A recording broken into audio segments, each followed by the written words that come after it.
Hello everyone, welcome to channel learn with ease. आज हम solve करेंगे स्पेशल पर्पस बुक्स चैप्टर से question number 8, chapter 12 DK Goyal की book से class 11 accounts. Online classes, online tuitions के लिए आप मुझे स्क्रीन पर दिए गए नंबर पर व्हाट्सएप कर सकते हो अपना नाम और क्लास। और आप अगर सॉल्यूशन ढूंढ रहे हो टीएस ग्रेवाल और DK Goyal new edition book के, तो चैनल के होम टैब पर क्लिक करो, आपको सॉल्यूशंस अपलोडेड मिलेंगे। पोस्ट सेक्शन में एमसीक्यूज मिलेंगे क्विज की फॉर्मेट में, और एमसीक्यूज के सॉल्यूशन है शॉर्ट सेक्शन में। तो बहुत कुछ है चैनल पर, विजिट द चैनल। अच्छा लगे तो शेयर और सब्सक्राइब जरूर करना। क्वेश्चन नंबर 8 में आपको जर्नल प्रॉपर बनाना। आपने जो जर्नल एंट्रीज बनानी सीखी है वही आपको यहाँ पर बनानी है। तो पहली ट्रांजेक्शन है कि आपने फर्नीचर क्रेडिट पर खरीदा, पेमेंट नहीं की है। कुबेर फर्नीचर स्टोर से 15,000 का फर्नीचर खरीदा। इसे हम परचेज बुक में रिकॉर्ड नहीं करेंगे। क्यों नहीं करेंगे? क्योंकि ये आपके गुड्स नहीं है।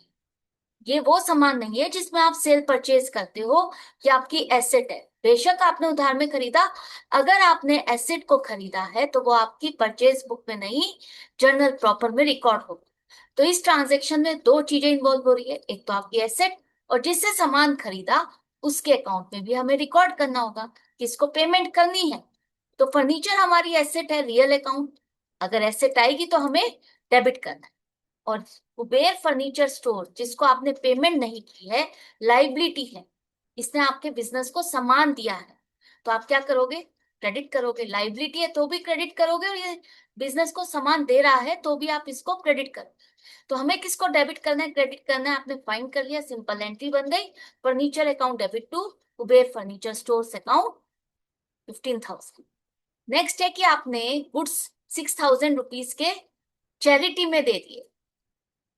अब आप कहोगे ये जो हमारी एंट्री है ये है तो हमारी स्टॉक से रिलेटेड, तो इसे हमें परचेज बुक में रिकॉर्ड करना चाहिए। नहीं, परचेज बुक में या सेल बुक में आप वही सामान रिकॉर्ड करते हो जो आप सामान बेच रहे हो या खरीद रहे हो, और उधार पर, क्रेडिट पर।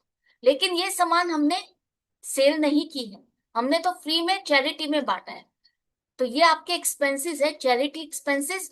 और जब आप स्टॉक को, जो खरीदा हुआ स्टॉक है, सेल करने के बजाय किसी और पर्पस के लिए यूज करते हो, तो वहां आप परचेज अकाउंट को क्रेडिट करते हो। वहां से परचेजेस उतनी अमाउंट की आपकी डिक्रीज हो जाएगी।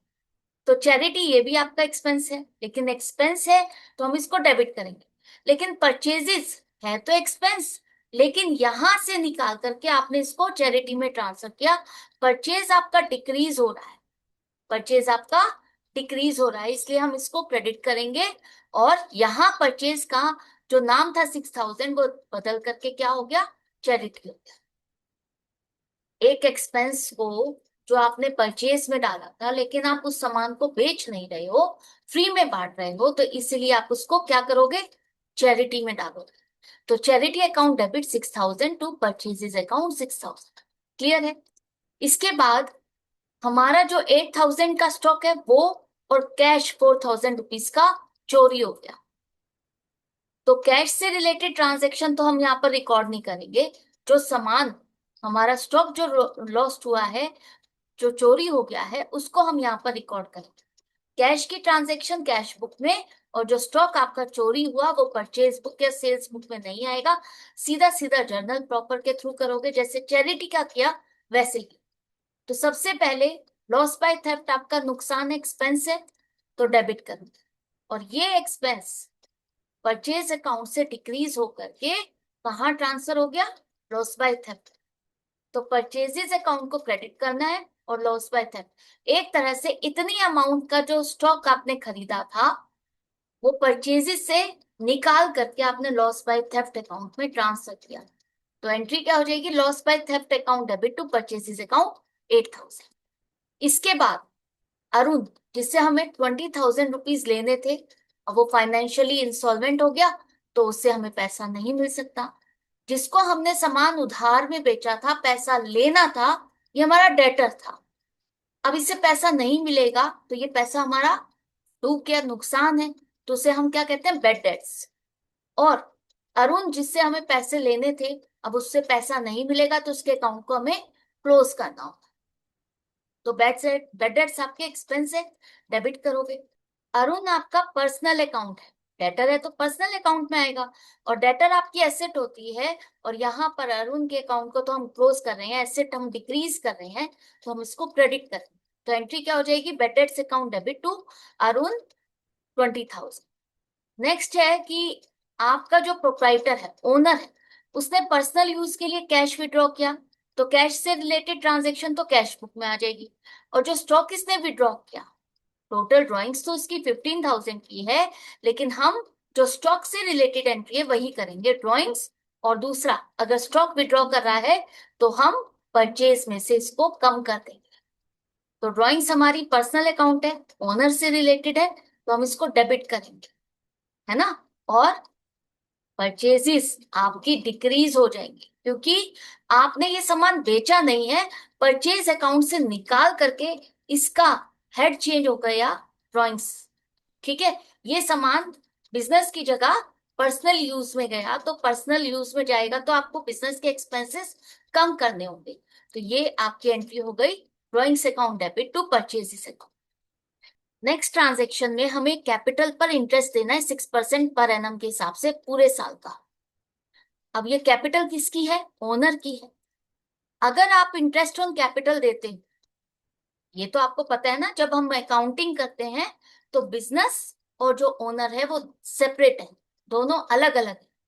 तो बिजनेस अगर कैपिटल पर इंटरेस्ट देगा तो वो उसके लिए एक्सपेंस है, डेबिट करेंगे। और कैपिटल किसकी है, ओनर की। ओनर की कैपिटल में ही हम इंटरेस्ट ऑन कैपिटल ऐड करेंगे, तो ये कैपिटल इंक्रीज हो जाएगी, इसका मतलब इसको आपको क्रेडिट करना है। कैपिटल इंक्रीज होगी तो आप क्या करते हो, क्रेडिट करोगे ना, एडिशन ऑफ कैपिटल, राइट। तो एंट्री क्या हो जाएगी आपकी, interest on capital account debit to capital account. इसके बाद रेंट आपने पे जो किया था उसमें से 5,000 रुपीज का नेक्स्ट ईयर का है। मान लेते हैं टोटल इस साल आपने 35,000 रुपीज का रेंट पे किया, जिसमें से 5,000 नेक्स्ट मंथ का है। अब वो जो नेक्स्ट मंथ का एक्सपेंस है वो इस साल तो हम बुक नहीं करेंगे। जो एक्सपेंस हमारे इस साल से रिलेटेड है, जो सर्विस हमने इस साल से रिलेटेड यूज की है, उसी के एक्सपेंसेस आपको बुक करने हैं। तो 5,000 रुपीज जो आपने एक्स्ट्रा पे कर दिया, एक तरह से एडवांस है, तो उसे हम क्या कहेंगे, प्रीपेड रेंट। और रेंट एक्सपेंस आपने जो 35,000 रुपीज का रिकॉर्ड किया, डेबिट किया, वहां से 5,000 रुपीज आपको कम करने हैं। तो दो चीजें इन्वॉल्व हो गई, एक तो प्रीपेड रेंट आपने एडवांस दिया, तो ये आपके लिए क्या है, एसेट है, एक तरह से एसेट है, तो हम इसको डेबिट करें। रेंट आपको डिक्रीज करना है, यहां से हटा करके आपने इसको प्रीपेड रेंट पे ट्रांसफर कर दिया, तो ये नॉमिनल अकाउंट था, इसको हम डिक्रीज कर रहे हैं तो क्रेडिट करें। क्लियर है। तो यहां पर एंट्री हो गई prepaid rent account debit to rent account 5,000। इसी तरह से जो सैलरी आपके क्लर्क की है वो आपने पे नहीं की, आउटस्टैंडिंग, उसने आपको सर्विसेज दे दी, लेकिन आपने अभी इसको सैलरी नहीं दी। तो इस साल आपने सर्विसेज ली, तो एक्सपेंस तो हमें बुक करना होगा, चाहे आपने पे किया हो या ना किया हो। तो ये एक्सपेंस हो जाएगा। और जिसको आपने पेमेंट नहीं की है सर्विस लेने के बाद भी, तो वो आपकी लाइबिलिटी है जिसे आप पे करोगे। तो एक चीज हो गई सैलरी, और दूसरा सैलरी पेबल। सैलरी आपका एक्सपेंस है, हम डेबिट करेंगे, और सैलरी पेबल आपका क्या है, पर्सनल अकाउंट में कवर होगा, लाइबिलिटी है, इसको हम क्रेडिट करेंगे।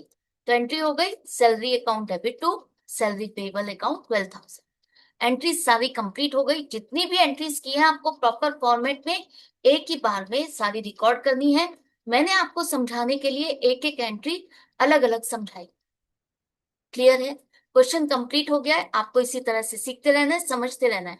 अगर वीडियो हेल्पफुल लगे तो लाइक का बटन प्रेस करना, और ज्यादा से ज्यादा फ्रेंड्स में शेयर करना। मिलते हैं आगे की वीडियो में आगे के क्वेश्चन के साथ। Good bye and take care.